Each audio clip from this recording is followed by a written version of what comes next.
স্বাধীনতাৰ ৭৫ বছৰ পূৰ্ণ হোৱা উপলক্ষত অসম প্ৰদেশ কংগ্ৰেছ কমিটিয়ে হাতত লৈছে বিশাল কাৰ্যসূচী। ৯ তাৰিখৰ পৰা ১৫ তাৰিখ পৰ্যন্ত সমগ্ৰ অসমজুৰি অব্যাহত থাকিব স্বাধীনতাৰ গৌৰৱময় যাত্ৰাৰ কাৰ্যসূচী। মঙলবাৰে গহপুৰত এই কাৰ্যসূচীৰ শুভাৰম্ভণি কৰে প্ৰদেশ কংগ্ৰেছৰ সভাপতি ভূপেন বৰাই। তাৰ বিপৰীতে বুধবাৰৰ দিনটোত লখিমপুৰ জিলাৰ লালুকত অনুষ্ঠিত এই গৌৰৱময় যাত্ৰাৰ কাৰ্যসূচীটো ভাগ লয় সভাপতি ভূপেন বৰাই।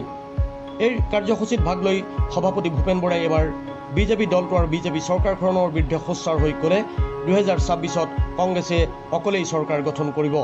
২৬ত আমি এককভাৱে চৰকাৰ বনাম। বিহাৰৰ শেহতীয়া ৰাজনৈতিক ঘটনা প্ৰসংগত ভূপেন বৰাই ক'লে এয়া বিহাৰত পথ পৰিৱৰ্তন আৰম্ভ হৈছে বিজেপিৰ, আৰু সেই একেই পথ পৰিৱৰ্তন আৰম্ভ হ'ব অসমৰ ক্ষেত্ৰতো।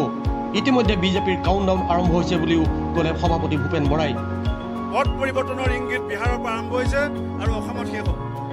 যি নতুন ৰাজনৈতিক পথ পৰিৱৰ্তন হৈছে সেয়া বিজেপিৰ ইতিমধ্যে কাউণ্টডাউন ষ্টাৰ্ট হৈ গৈছে।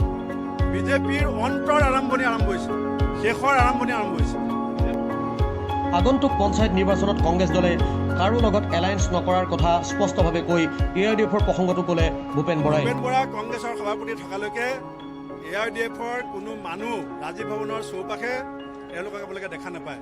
আৰু পঞ্চায়ত নিৰ্বাচনৰ এটা ৱাৰ্ডতো আমি এলায়েন্স নকৰোঁ। আগন্তুক পঞ্চায়ত নিৰ্বাচনৰ এটা পঞ্চায়ত ৱাৰ্ডতো আমি এলায়েন্স নকৰোঁ। অসমৰ প্ৰত্যেকখন পঞ্চায়ত, প্ৰত্যেকখন আঞ্চলিক পঞ্চায়ত, প্ৰত্যেকখন জিলা পৰিষদ, প্ৰত্যেকটো পঞ্চায়তৰ ৱাৰ্ডত আমি অকলে খেলিম।